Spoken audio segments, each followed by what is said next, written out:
Good morning, Standard 6. So, once again, I'm before you, and today I will be touching the very first chapter of civics, that is the local self government in the villages. In this chapter, I will mention you about the meaning and vitality of local self government. I will discuss with you about the Panchayati Raj system. I will explain the features and functions of these local self governing bodies at the village level, block level, and the district level.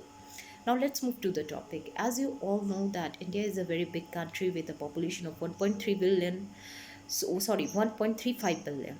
So it's very difficult for a single government to look after the whole country.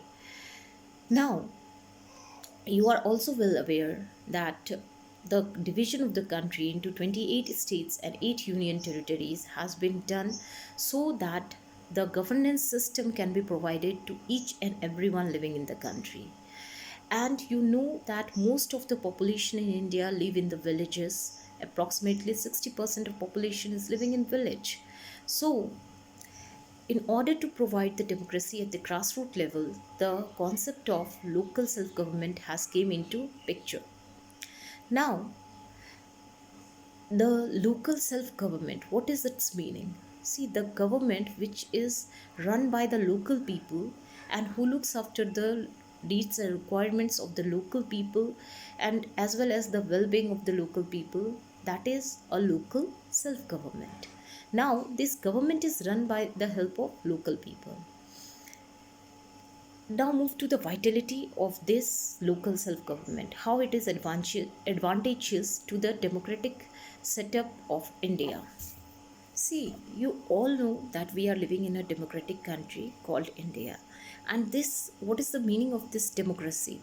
It is a government of the people, by the people, and for the people. So ultimately, people are supreme one.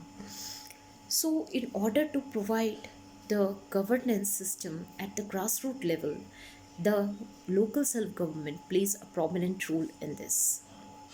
Now, apart from this, government can reach efficiently and very easily to the ordinary people who are living at the even who are living at in the remote areas. Okay, through this local self government.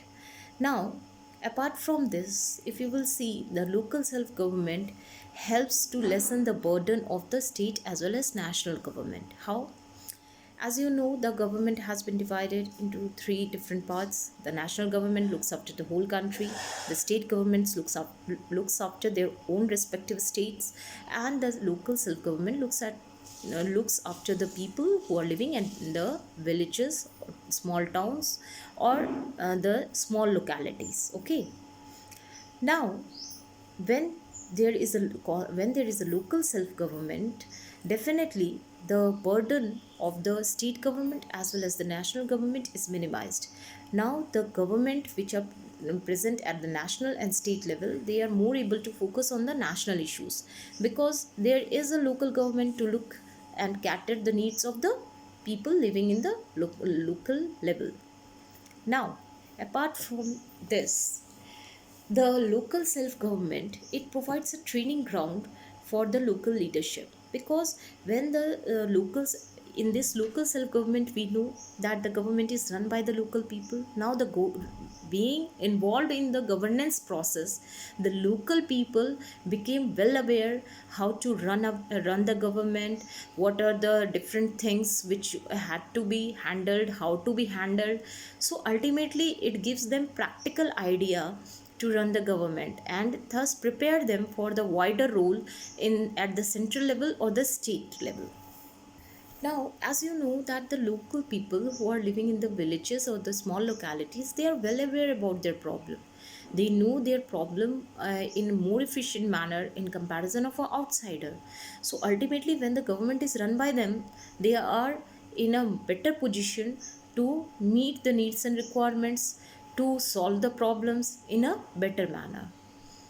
Now, lastly, the local self government saves the expenses because the local government, which is run by the local people, is less expensive in comparison of the administration run by the state officials.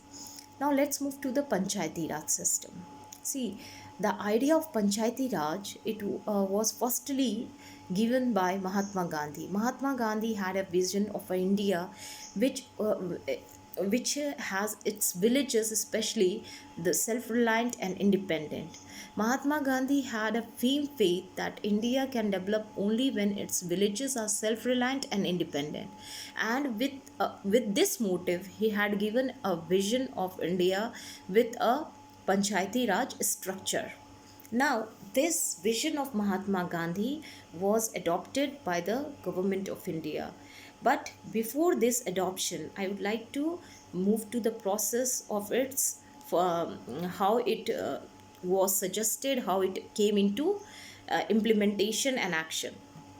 Now, in 1957, Balwant Rai Mehta Committee was formed, and this committee was given the task to suggest the provision for the Panchayati Raj system.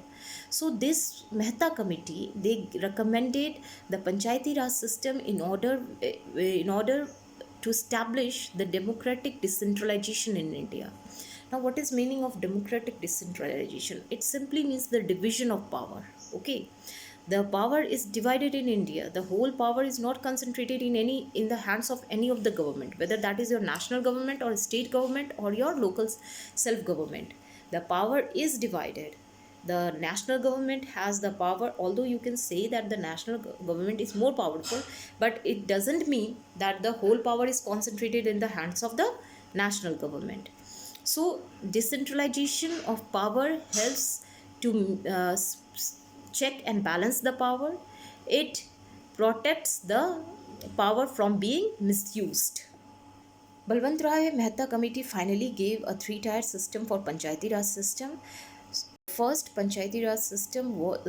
all, the Panchayati Raj system was established in Rajasthan's village called Nagaur village on 2nd October 1959, and you are well aware why 2nd October, because it is the birthday of Mahatma Gandhi. And finally, by the 73rd Amendment Act 1992, the Panchayati Raj system came into force, and especially it came into force on 24th April 1993, and 24th April is celebrated as Panchayati Raj Day all over India. Now let's move to the Panchayati Raj at the village level. See, the Panchayat at the village level, it consists of three bodies: the Gram Sabha, the Gram Panchayat, and the Nyay Panchayat. See, Gram Sabha is usually a village assembly, okay, and it is any village which is having a population of 1500 and above, they are having this Gram Sabha, okay, and all the male or female who are 18 years and above, they are its member. Now, what is the function of Gram Sabha?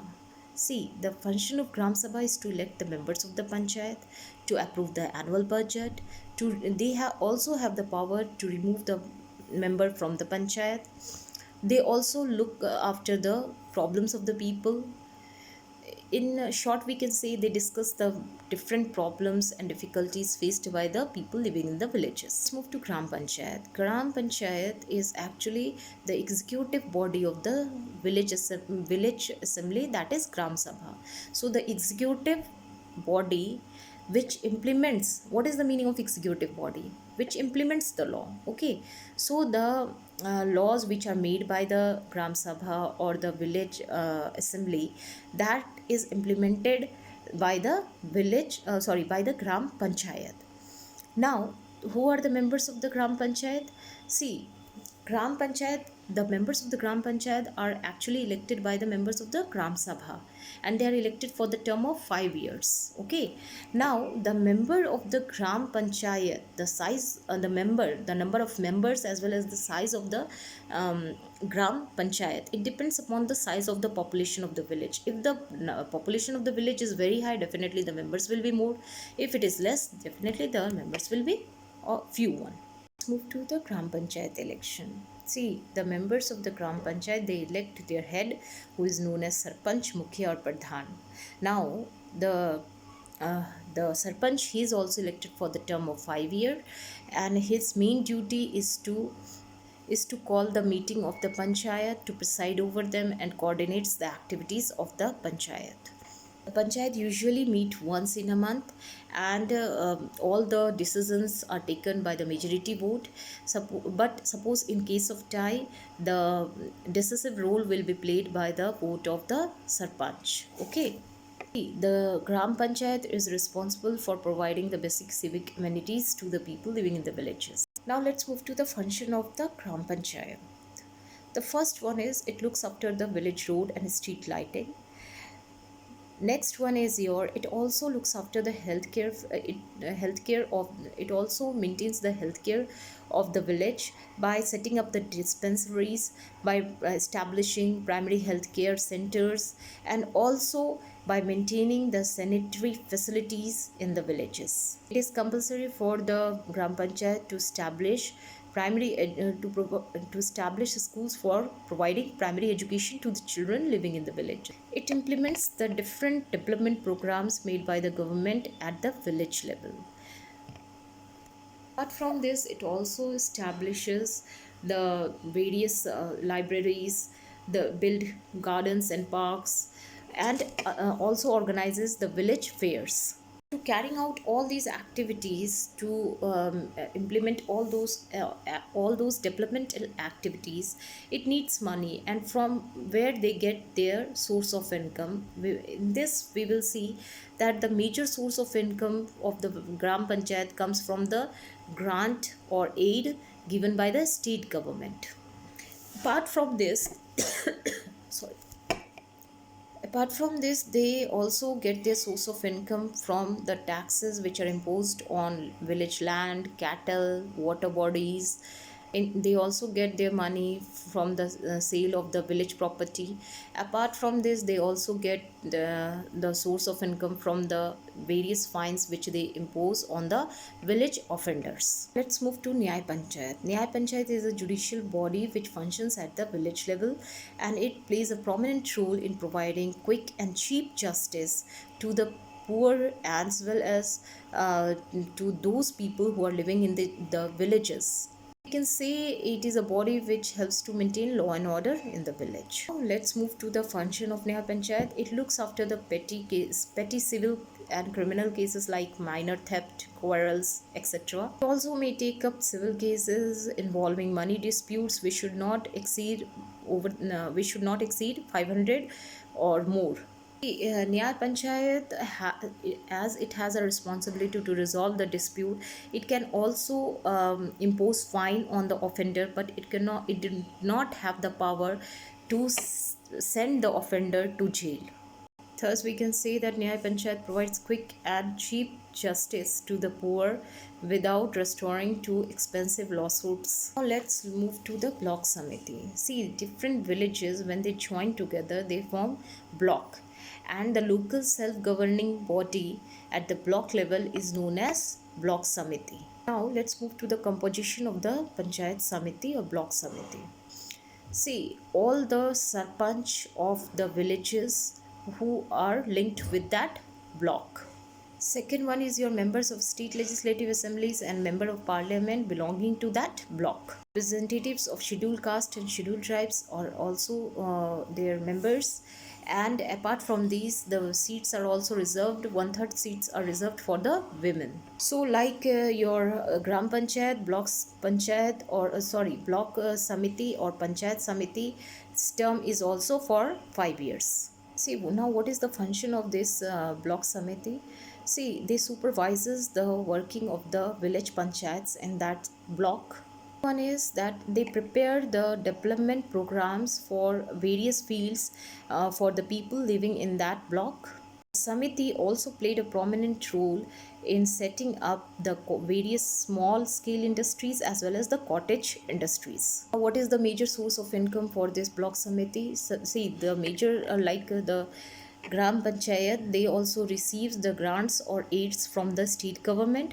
Apart from this, they also impose the taxes on land, water bodies, as well as other taxes which they get from the water and electricity. And apart from this, they get the money from the sale of property which is under its charge. Let's move to the Zilla Parishad. See, it is at the top of the Panchayati Raj, and Zilla Parishad functions at the district level. This Zilla Parishad is actually a link between the state government and the various block samitis, because it coordinates the working of the various block samitis. This is the composition of the Zilla Parishad. All the pramukhs of the Panchayat Samiti within the district are its members of the state legislative assemblies, as well as member of the parliament belonging to that district, members of the scheduled caste and scheduled tribes. Now here also one third seats are reserved for the women. And you know why the one third seats are reserved for the women? The major reason is to involve the women also in the governance process, because so that women can also develop themselves, they can also be the part of the democratic setup. Okay, because you are well aware that women are, especially in the village areas, they are very backward. So that they can also progress, they can also develop themselves, this reservation is given for the women. Some states you will see that the district magistrate is also the part of this, but he is a part, but he cannot vote. In case of any issues, he cannot vote, he don't have the voting power, he is just a member.